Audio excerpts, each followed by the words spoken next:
Boa tarde, pessoal. Meu nome é Gustavo, sou aluno de mestrado na Universidade Federal do ABC, vinculado ao programa de pós-graduação em Ciência e Tecnologia Ambiental. As coautoras desse artigo são as professoras doutora Maria Cleófia Valverde e doutora Melissa Graciosa, e o título do trabalho que eu vou apresentar aqui hoje é Curva de Prejuízo por Inundações para a Valoração de Danos Estruturais das Edificações, um estudo de caso na bacia do Córrego do Ipiranga, localizado em São Paulo. Mensurar o prejuízo causado por inundações é uma das variáveis que pode contribuir para o poder público fazer a gestão das inundações urbanas na cidade. Para decidir se eles vão ter que investir em obras estruturais como piscinões, que possuem um valor muito elevado, ou se eles vão ter que replanejar o uso do solo na cidade, é muito importante que esse tipo de análise seja feita para que a análise de custo-benefício seja realizada. Os danos causados por inundações eles podem ser divididos em duas categorias, os danos tangíveis e os danos intangíveis. Os danos tangíveis diretos, que vai ser o foco deste trabalho, ele vai tratar ali de bens que vão ser danificados pelo contato da água da inundação com o que se está analisando. E o recorte desse trabalho vai ser a análise do prejuízo à estrutura dos imóveis da bacia do Córrego do Ipiranga. Assim, para estimar o dano causado por inundações, atualmente pode-se utilizar curvas de prejuízo, que são funções que vão relacionar o dano que uma inundação causa com o seu nível, no caso, a altura que a água vai atingir em algumas regiões da bacia. Essas funções, elas podem ser estimadas a priori, utilizando modelos já existentes na literatura, técnicas de geoprocessamento e modelagem, ou a posteriori, que é ir a campo com questionários, entrevistar os moradores, perguntar qual foi o prejuízo na região, até onde a água chegou. E essas duas abordagens também podem ser unidas, utilizando os dados observados para calibrar um modelo para alguma região. Assim, o objetivo deste trabalho é estimar os danos tangíveis diretos causados por inundações na bacia do Córrego do Ipiranga, referente à estrutura dos imóveis, utilizando o método a priori. A área de estudo ela tem cerca de 23,1 km². O Córrego do Ipiranga ele nasce aqui no ponto 2, dentro do Parque Estadual das Fontes do Ipiranga.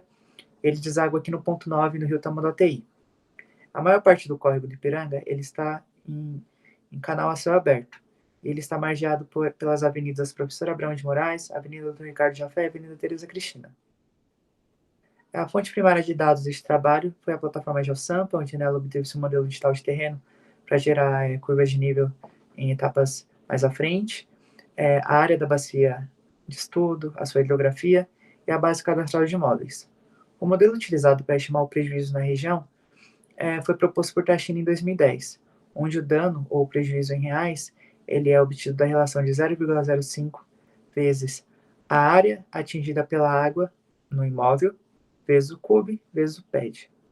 Essa área atingida pela água ela é analisada pelo perímetro do imóvel vezes o nível da enchente, que é uma aproximação que permite que o modelo seja aplicável. O CUB é o valor de construção do metro quadrado e o PED é um fator que mede o percentual de dano à edificação. Elas serão descritas nas etapas mais a seguir, a sua obtenção. Tudo vai partir deste trabalho a partir da base cadastral de imóveis. Quando se trabalha com geoprocessamento, essa camada de base cadastral ela visa representar todos os imóveis em uma região de estudo, e cada um desses imóveis, cada um desses polígonos, ele, na verdade, ele vai ser uma linha de uma grande tabela de atributos, onde a coluna de ID aqui ele vai representar cada um desses imóveis aqui, da bacia de 1 até N. Sabendo cada um desses imóveis, é possível criar novas colunas atribuindo novas informações a cada um deles, como área, perímetro e as demais exibidas aqui nesse fluxograma que serão descritas nos próximos slides. Inicialmente, selecionou somente os imóveis que pertencem à bacia do Córrego do Ipiranga, e já nessa etapa no QGIS, através de ferramentas na calculadora, já determinou-se a área de cada um deles, de cada um daqueles polígonos, e também o seu perímetro. Em seguida, utilizando a mancha de inundação do PDMAT3, aplicou-se um algoritmo de intersecção para selecionar somente os imóveis atingidos pela mancha de inundação. A partir desses imóveis que foram atingidos pela mancha de inundação, associou-se a cada um deles curvas de nível. E em seguida, com base na mancha de inundação e nas curvas de nível, delimitou-se faixas de inundação para encontrar a cota máxima da enchente. Essa etapa é importante para que seja possível determinar o nível da enchente, porque na etapa anterior, quando foi associado as curvas de nível a cada um dos imóveis, encontrou a cota base de cada um desses imóveis na bacia. Nessa etapa, encontrou a cota máxima de inundação que esses imóveis estão sujeitos. Realizando a subtração da cota máxima de inundação da cota base de cada um dos imóveis, obtém-se o nível de enchente. Sabendo a área de cada um desses imóveis que foi determinada anteriormente, utilizando a tabela do Tachini, associou-se a cada um deles uma classe social e um valor de CUB. E sabendo a classe social e o nível de enchente que foi determinado no slide anterior, associou-se um valor de PED a cada uma das construções. E assim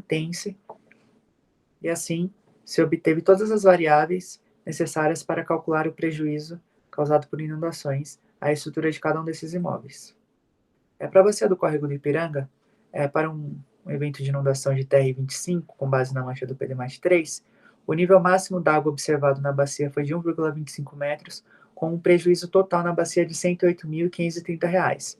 Já para um evento de TR100, o nível máximo de inundação foi de 4 metros, com um prejuízo total na bacia de R$ 1.557.320. Comparando com alguns trabalhos que utilizou a metodologia semelhante ao que foi utilizado neste trabalho, principalmente com o do Tachini lá para Blumenau, percebe-se que, para uma faixa de inundação de altura de 1,5 metros, a área construída atingida em ambas na bacia do córrego do Ipiranga e em Blumenau são de magnitudes semelhantes e os valores estão razoáveis. Apesar do município de Blumenau apresentar um valor 3 vezes maior do que o da bacia do córrego do Ipiranga, foi levado em consideração não somente o prejuízo referente à estrutura dos imóveis na análise feita para Blumenau, mas também o prejuízo causado aos bens internos, sendo que na bacia do córrego do Ipiranga só analisou-se o prejuízo referente às estruturas. Um outro trabalho que vale a pena ser citado a fim de comparação foi realizado no município de Timbó, onde os autores também utilizou o método proposto pelo Tachini e montou essa relação de área atingida de inundação versus a faixa de prejuízo entre cada um deles. E baseado nessa análise, eu fiz o mesmo para a bacia do córrego do Ipiranga e obteve-se que a distribuição do dano estimado por área é semelhante em ambos os trabalhos, com faixas menores de prejuízo atingindo uma maior quantidade de áreas. Isso só não é observado aqui na bacia do córrego do Ipiranga, na faixa de dano de 12 a 24 mil, reais, que atingiu mais regiões do que a faixa anterior, de 7 a 12 mil reais. Isso se dá porque na bacia do córrego do Ipiranga, alguns imóveis podem ter ficado sujeitos a níveis de inundação muito elevados, e isso é o que carrega o prejuízo para valores maiores. Fazendo a análise por classe social, para ver como uma inundação de TR25 afeta as diferentes famílias na bacia do córrego do Ipiranga, percebe-se que, para as classes mais altas de C até A, quando ocorre um evento de inundação de altura de 1 metro, o prejuízo vai comprometer cerca de, no máximo, 15% da renda familiar mensal, enquanto que das classes mais baixas esse valor chega a quase a metade da renda familiar. Assim, as principais conclusões deste trabalho são que o prejuízo à estrutura dos imóveis na região para chuvas de TR25 atinge valores de R$ 108.530, para a TR100 os valores chegam a R$ 1.557.320. Quando comparado com trabalhos semelhantes, os valores estão razoáveis. Todas as classes sociais na bacia do córrego do Ipiranga sofrem com inundações. Só que um evento de TR25 pode comprometer praticamente metade da renda familiar de famílias de classes mais baixas. E para uma estimativa mais precisa do impacto do dano das inundações na renda familiar, seria interessante atribuir critérios que não apenas a área construída para classificar a tipologia de cada um desses imóveis. Agradeço ao FUBC por financiar este trabalho e o programa de pós-graduação em Ciência e Tecnologia Ambiental. E obrigado.